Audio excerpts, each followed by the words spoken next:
Building construction के आज इस यूनिट में हम लोग पढ़ते हैं स्पेशल मोटार के बारे में। पिछले वीडियो क्लास में हम लोग देखे थे कि मोटार कितने तरह का होता है और हम लोग देखे थे कि मोटार 5 तरह का होता है, ये हम लोग पढ़े थे। आज हम लोग पढ़ेंगे स्पेशल मोटार के बारे में। उसमें सबसे पहले हम लोग पढ़ते हैं fire assistant motor. Fire assistant motor क्या होता है कि एक टाइप का मोटार होता है। इसमें हम लोग फायर ब्रिक का पाउडर लेते हैं। मतलब फायर ब्रिक एक ब्रिक का टाइप है, उसमें से उस ब्रिक का हम लोग क्या करते हैं, पाउडर फॉर्म बनाते हैं और उसमें एल्यूमिनस सीमेंट मिलाते हैं। एल्यूमिनस सीमेंट भी क्या है, सीमेंट का टाइप है। तो इसको प्रिपेयर करने के लिए हम लोग, बनाने के लिए हम लोग क्या करते हैं, crush powder of fire brick, मतलब फायर ब्रिक का जो पाउडर है उसमें एल्यूमिनस सीमेंट को मिलाते हैं। और इसका जो अनुपात होता है, किसका, एल्यूमिनस सीमेंट का और फायर ब्रिक पाउडर का, वो 1:2 होता है।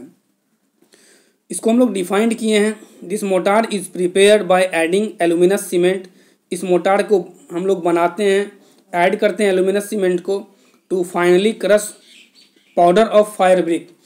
फाइनली क्रश पाउडर है फायर ब्रिक का, उसमें हम लोग क्या करते हैं, एल्यूमिनस सीमेंट को मिलाते हैं। अगला पॉइंट यही हम लोग लिखे हैं, the usual proportion is 1 part of aluminous cement. इसमें 1 पार्ट एल्यूमिनस सीमेंट का होता है and 2 part powder of fire brick, और 2 भाग क्या होता है, मेरा फायर ब्रिक होता है। जैसे एग्जांपल ले लेते हैं, मान लीजिए 1 कंटर है और उसमें हम लोग 1 कंटर एल्यूमिनस सीमेंट लिए, तो उसके साथ हम लोग क्या करते हैं, 2 कंटर हम लोग मिलाते हैं, क्या चीज़, पाउडर फॉर्म फायर ब्रिक का।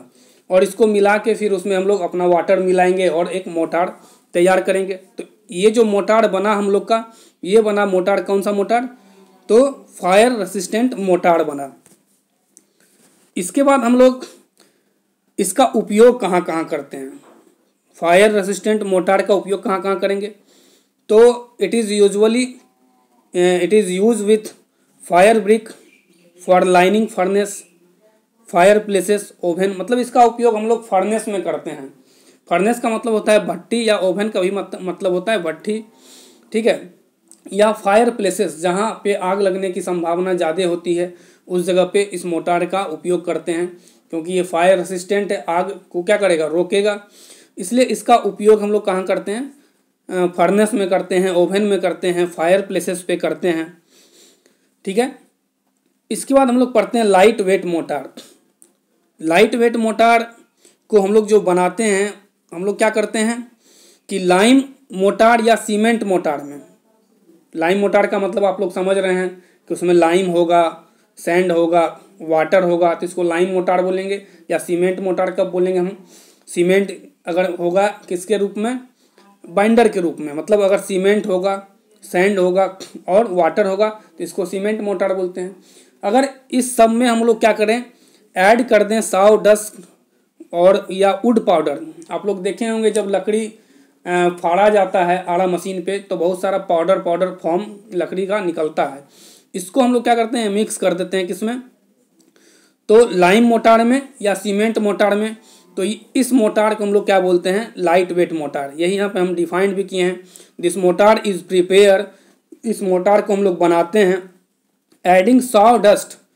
साव डस्ट मतलब वही हुआ आड़ा मशीन, साव मतलब काटना, आड़ा मशीन पर जब लकड़ी को हम लोग काटते हैं, या वुड पाउडर भी उसको हम लोग बोल सकते हैं, ETC to the lime mortar. इसको हम लोग क्या करते हैं, ऐड करते हैं लाइम मोटार में या सीमेंट मोटार में ऐड करते हैं। तो ये जो मिक्स बना, किसका किसका मिक्स बना, अगर हम लोग सीमेंट मोटार का उपयोग करते हैं, मान लीजिए सीमेंट है, सैंड है, वाटर है, साथ साथ क्या है, साव डस्ट है, मतलब या वुड पाउडर है, तो इस चारों का जो मिक्सचर होगा, प्लस वाटर तो होगा ही, ये सारे का मिक्सचर को हम लोग क्या बोलते हैं, लाइट वेट मोटार बोलते हैं। This mortar is use in sound proofing and heat proofing construction. इसका उपयोग हम लोग साउंड प्रूफिंग कंस्ट्रक्शन के लिए करते हैं या हीट प्रूफिंग कंस्ट्रक्शन के लिए करते हैं। साउंड प्रूफिंग कंस्ट्रक्शन क्या हुआ, जैसे मान लीजिए इसका उपयोग हम किसी भी वॉल पे करेंगे, तो वॉल के दूसरे ओर से साउंड क्या होगा, इनसाइड नहीं कर पाएगा, या अंदर का साउंड बाहर नहीं जा पाएगा। और हीट प्रूफिंग का मतलब भी वही हुआ कि एटमॉस्फेयर, मान लीजिए हम किसी रूम में इसका उपयोग किए, तो बाहर जो एटमॉस्फेरिक हीट है वो रूम में इंटर नहीं कर पाएगा। यानी लाइट वेट मोटार का उपयोग हम लोग साउंड प्रूफ किसी भी रूम को बनाने के लिए या हीट प्रूफ बनाने के लिए हम लोग लाइम मोटार का उपयोग करते हैं। इसके बाद हम लोग पढ़ते हैं पैकिंग मोटार।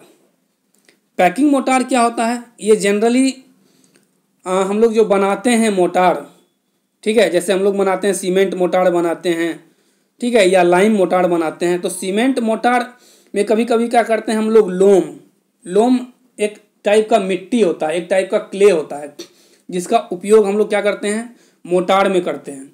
अगर लोम का उपयोग करते हैं तो इस टाइप के मोटार को हम लोग बोलते हैं पैकिंग मोटार। तो इसको हम डिफाइंड करते हैं पहले। The constituent of packing motor, constituent जो होगा पैकिंग मोटार का, मतलब क्या क्या चीज़ जो मिल के बना रहेगा पैकिंग मोटार जिस भी चीज़ से, are generally cement sand. Cement sand का तो हम लोग देखे ही हैं, या सीमेंट लोम रहेगा, सेंड को हटा के उसके जगह पे हम क्या करते हैं, लोम मिला देते हैं। लोम अभी बताए कि एक मिट्टी होता है, क्ले होता है, इसको हम लोग सॉइल मैकेनिक्स में अगले सेमेस्टर में पढ़ेंगे। और सम टाइम हम लोग क्या करते हैं, कभी कभी सीमेंट सेंड के साथ हम लोग लोम मिला देते हैं। तो ये उसके बाद वाटर तो मिलाएंगे ही, तो इससे जो मोटार बना हम लोग का उसको हम लोग बोलते हैं पैकिंग मोटार। इसका उपयोग हम लोग ऑयल बेल को पैक करने के लिए करते हैं, मतलब ऑयल बेल का पैकिंग के लिए इस मोटार का उपयोग किया जाता है। इसके बाद हम लोग पढ़ते हैं साउंड एब्जॉर्बिंग मोटार। तो साउंड एब्जॉर्बिंग मोटार इसलिए हम लोग उपयोग करते हैं कहीं भी कि वो क्या हो, नॉइज को, साउंड को एब्जॉर्ब कर ले। जैसे मान लीजिए हम लोग सिनेमा हॉल जाते हैं और मूवी देखते हैं, तो मूवी देखने के दौरान क्या होता है, बहुत सारा साउंड जो सिनेमा हॉल है या थिएटर है उसके वॉल से टकरा के हमारे कान तक आने का संभावना रहता है। अगर ऐसा होगा वहाँ पे तो इको जनरेट होगा, मतलब एक ही साउंड आपको 2-3 बार सुनाई देगा, तो आपको जो मूवी का डायलॉग है वो सुनने में क्या होगा, प्रॉब्लम्स होगा। इसलिए इस सब जगह पे हम लोग क्या करते हैं, साउंड एब्जॉर्बिंग मोटार का उपयोग करते हैं, ताकि साउंड अगर वॉल के पास पहुँचे तो रिफ्लेक्ट ना हो के क्या हो, वॉल उसको एब्जॉर्ब कर ले। इस टाइप के मोटार को हम लोग बोलते हैं साउंड एब्जॉर्बिंग मोटार। अब इसमें हम लोग देखते हैं कि करके, टू रिड्यूस द नॉइज, मतलब अगर नॉइज को हमको घटाना है, कम करना है नॉइज लेवल को, the sound absorbing plaster is form with the help of sound absorbing motor. तो हम लोग को क्या करना पड़ता है, साउंड एब्जॉर्बिंग प्लास्टर बनाना पड़ता है, ताकि वो साउंड क्या करे, एब्जॉर्ब कर ले, साउंड रिफ्लेक्ट नहीं हो वॉल से। साउंड जैसे ही उसके पास पहुंचे, वॉल के पास, उस साउंड को रिफ्लेक्ट नहीं होने दे, वो अपने में क्या करे, उसको एब्जॉर्ब कर ले, ठीक है। द बाइंडिंग मटेरियल कंपोजिशन में भी Portland cement, lime, gypsum, slag etc, मतलब इसमें जो बाइंडर मटेरियल के लिए उपयोग करते हैं हम लोग, तो सिंपल हम लोग जानते हैं बाइंडर मटेरियल के उपयोग। ऊपर हम लोग जब टाइप्स ऑफ मोटार पढ़े थे तो वहाँ देखे थे, लाइम मेरा क्या है, बाइंडर मटेरियल है, या सीमेंट बोल दें, या पोर्टलैंड सीमेंट बोल दें, या स्लैग सीमेंट भी होता है। स्लैग सीमेंट क्या होता है इसके बारे में भी हम लोग देखे थे या देखेंगे आगे। स्लैग मतलब होता है कि जब हम लोग आयरन का एक्सट्रैक्शन करते हैं तो वहाँ क्या होता है कि गैंग रहता है आयरन में, जो गंदगी होता है उसको गैंग बोलते हैं। और उस गंदगी को हटाने के लिए ऊपर से एक कोई भी चीज़ मिक्स करते हैं, कोई भी सब्सटेंस मिक्स करते हैं, उसको हम लोग बोलते हैं फ्लक्स। और जब गैंग और फ्लक्स मिलता है तो अब ये मिल के क्या होगा, इम्प्योरिटी बाहर आएगा ब्लास्ट फर्नेस से। ब्लास्ट फर्नेस मतलब आयरन का एक्सट्रैक्शन आप लोग केमिस्ट्री में पढ़े होंगे। तो ब्लास्ट फर्नेस से जब ये निकलता है तो ये जो निकला लिक्विड, इसी को हम लोग बोलते हैं स्लैग, और इसका उपयोग सीमेंट में किया जाता है, तो वो सीमेंट कहलाता है स्लैग सीमेंट। मतलब बाइंडर के फॉर्म में हम इस सब क्या करते हैं, उपयोग करते हैं, तो उसको हम लोग क्या बोलते हैं, साउंड प्रूफिंग मोटार बोलते हैं। और लास्टली हम लोग को पढ़ना है क्या चीज़, तो एक्सरे शिल्डिंग मोटार। इसका उपयोग हम लोग करते हैं उस बिल्डिंग में या उस कमरा में करते हैं जहाँ पे कि एक्सरे मशीन लगा हुआ रहता है और किसी भी ह्यूमन का एक्सरे लिया जाता है। मतलब एक्सरे शिल्डिंग मोटार का उपयोग कहाँ करते हैं हम लोग, तो एक्सरे चैम्बर में करते हैं। इसको हम लोग डिफाइन करते हैं, this type of motor is use for providing. इस तरह का जो मोटार होता है, इस टाइप का जो मोटार होता है, उसका उपयोग हम लोग करते हैं प्रोवाइडिंग द प्लास्टर कोट, मतलब प्लास्टर लगाने में इसका उपयोग करते हैं, to wall and ceiling of X-ray cabin. मतलब जो वॉल है एक्सरे केबिन का या जो सीलिंग है एक्सरे केबिन का, ठीक है, फ्लोरिंग भी कर सकते हैं हम लोग, तो वहाँ पे प्लास्टर करने के लिए हम लोग क्या करते हैं, एक्सरे शेल्डिंग मोर्टार का उपयोग करते हैं। इसका जो होता है बल्क डेंसिटी के बारे में भी हम लोग पढ़ेंगे सॉइल मैकेनिक्स में। ये समझिए कि ये डेंसिटी है, ठीक है, या इसको बल्क यूनिट वेट भी बोलते हैं। जैसे density equal to mass upon volume होता है, उसी तरह से हम लोग सॉइल मैकेनिक्स में पढ़ते हैं बल्क यूनिट बराबर वेट अपॉन वॉल्यूम होता है, ठीक है। तो एक तरह का ये डेंसिटी ही होता है, लेकिन ये वेट के टर्म में डिफाइन होता है, और सिंपल डेंसिटी क्या होता है, वो मास के टर्म में डिफाइंड होता है। तो इसका जो डेंसिटी होता है वो 22 किलो न्यूटन पर मीटर क्यूब होता है। ये पूछा जाता है कॉम्पिटिटिव एग्जाम सब में, तो इसको, इस डाटा को आप लोग याद रखेंगे।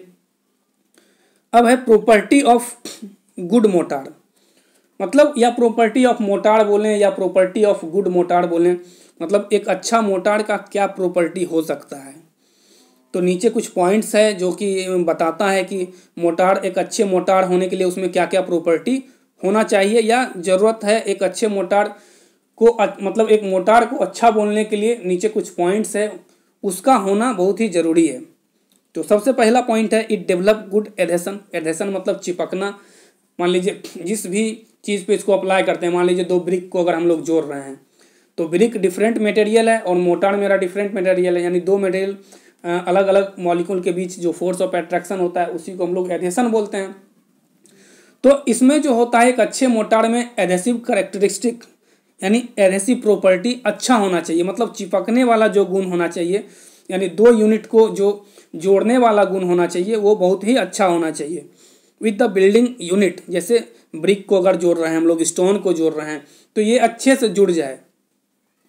It should be capable of resisting penetration of rain water. अब देखिए हम लोग प्लास्टर क्यों करते हैं घर पे या रूम के अंदर या रूम के बाहर, प्लास्टर हम लोग क्यों करते हैं? प्लास्टर इसलिए करते हैं ताकि बारिश के दिन में क्या हो जाए कि जो मेरा वॉल है और वॉल में जो वॉइड्स प्रेजेंट है, उस वॉइड्स के थ्रू क्या हो जाए, वाटर अंदर नहीं आ जाए, मॉइस्चर अंदर नहीं आ जाए रूम के अंदर। अगर ऐसा होता है तो डैम्पनेस हो जाएगा, रूम में डैम्पनेस हो जाएगा और बीमारी होगा। तो इसलिए हम लोग क्या करते हैं, प्लास्टर अप्लाई करते हैं ताकि वो जो रेन वाटर है उसको इनसाइड द रूम आने में प्रॉब्लम क्रिएट करे, मतलब रसिस्ट करे, वो रोकथाम करे, मतलब बाहर वाले मॉइस्चर को रूम के अंदर आने नहीं दे। ये एक अच्छे मोटार का क्या है, प्रॉपर्टी है। It should be set quickly, ये तुरंत जम जाए। सेट क्विकली का मतलब क्या होता है, ये तुरंत जम जाए। So that speed of construction में भी अचीव, ताकि कंस्ट्रक्शन का स्पीड जो है, मतलब काम घर बनाने का जो स्पीड है वो जल्दी जल्दी हो पाए। मान लीजिए जल्दी सेट, मान लीजिए किसी भी मोटार का अगर सेटिंग टाइम मान लेते वो 7 दिन में सेट हो जाता है, एक एग्जांपल के लिए, तो 8वां दिन से हम काम स्टार्ट कर सकते हैं अदर लेवल का। लेकिन अगर किसी मोटार का सेटिंग टाइम, मतलब अगर वो जमता है 14 से 21 दिन के बाद, तो अगला फेज का जो कंस्ट्रक्शन होगा हम 21 दिन के बाद करेंगे, तो ये तो डिले हो जाएगा कंस्ट्रक्शन में। इसलिए कंस्ट्रक्शन में डिले नहीं हो, इसलिए मोटार का एक अच्छा प्रॉपर्टी ये भी होना चाहिए कि वो जल्दी से जल्दी सेट करे, ठीक है। It should be easy workable. अब देखिए यहाँ एक टर्म आया वर्केबल। वर्केबल का मतलब क्या होता है, ईजी टू प्लेस। अगर कोई आपसे पूछता है वर्केबल का मतलब क्या होता है, तो हम लोग एक ही लाइन में बोलेंगे easy to place. Easy to place मतलब क्या होता है, जैसे मान लीजिए एक ब्रिक को हम बिछाए और ब्रिक पे क्या करते हैं, करनी की मदद से, शॉवेल की मदद से हम लोग क्या करते हैं, उस पर मोटार डालते हैं, उसको स्प्रेड करते हैं, मतलब फैलाते हैं। तो कितना आराम से ये फैल जाता है, उसी को उसका वर्केबिलिटी बोलते हैं, ठीक है। मतलब अगर ये आराम से फैलेगा तो वो वर्केबल ज़्यादा है, और आराम से नहीं फैलेगा मतलब हमको फोर्सली फैलाना पड़ेगा तो ये वर्केबल कम है। मतलब अगर वाटर उसमें ज़्यादा होगा तो ये वर्केबल ज़्यादा होगा, वाटर कम होगा तो ये वर्केबल कम होगा। लेकिन हम लोग वाटर भी ज़्यादा अमाउंट में नहीं मिला सकते हैं मोटार में। अगर मोटार में ज़्यादा अमाउंट में वाटर मिला देंगे, वाटर सीमेंट रेशियो एक पढ़ना होगा आपको कंक्रीट टेक्नोलॉजी में, अगर वाटर सीमेंट रेशियो से ज़्यादा हम लोग वाटर मिलाते हैं किसी भी मोटार में तो उस मोटार का स्ट्रेंथ घट जाता है, ठीक है। इसलिए हम लोग मोटार में वाटर सीमेंट रेशियो के बराबर ही वाटर मिलाते हैं, ना ही उससे कम मिलाते हैं, ना ही उससे ज़्यादा मिलाते हैं। मतलब जितना वाटर सीमेंट रेशियो है उतना वाटर मिलाने के बाद भी अगर वो अच्छा वर्केबल होना चाहिए, क्या चीज़, किसी भी अच्छे मोटार के लिए। अगला पॉइंट है, it should be not affected durability of material with which it comes in contact. अब देखिए ईंटा के ऊपर हम क्या किए, हम लोग मान लीजिए 2 ब्रिक को जोड़ रहे हैं, 2 ब्रिक के ऊपर या 2 ब्रिक के बीच में हम लोग मोटार का उपयोग किए। तो ये मोटार ब्रिक के ड्यूरेबिलिटी को कम नहीं करना चाहिए। ड्यूरेबिलिटी मतलब होता है लॉन्ग लाइफ, जितना दिन तक चलता है, जितना दिन तक उसका लाइफ रहता है, उससे कमना नहीं चाहिए। उसी लॉन्ग लाइफ को हम लोग बोलते हैं ड्यूरेबल। यानी जो भी इंडिविजुअल मटेरियल्स है और जिस पे हम लोग मोटार का उपयोग कर रहे हैं, उसका जो ड्यूरेबिलिटी है, मतलब उसका जो लाइफ है, उसको अफेक्ट नहीं करे मोटार, तब उसको हम लोग बोलेंगे एक अच्छा मोटार है वो। ये सस्ता होना चाहिए और साथ ही साथ ड्यूरेबल होना चाहिए। ये तो हम लोग देखे ही, सस्ता के साथ साथ ये क्या होना चाहिए, ड्यूरेबल होना चाहिए। तो हम लोग इस वीडियो लेक्चर में इतना ही देखते हैं।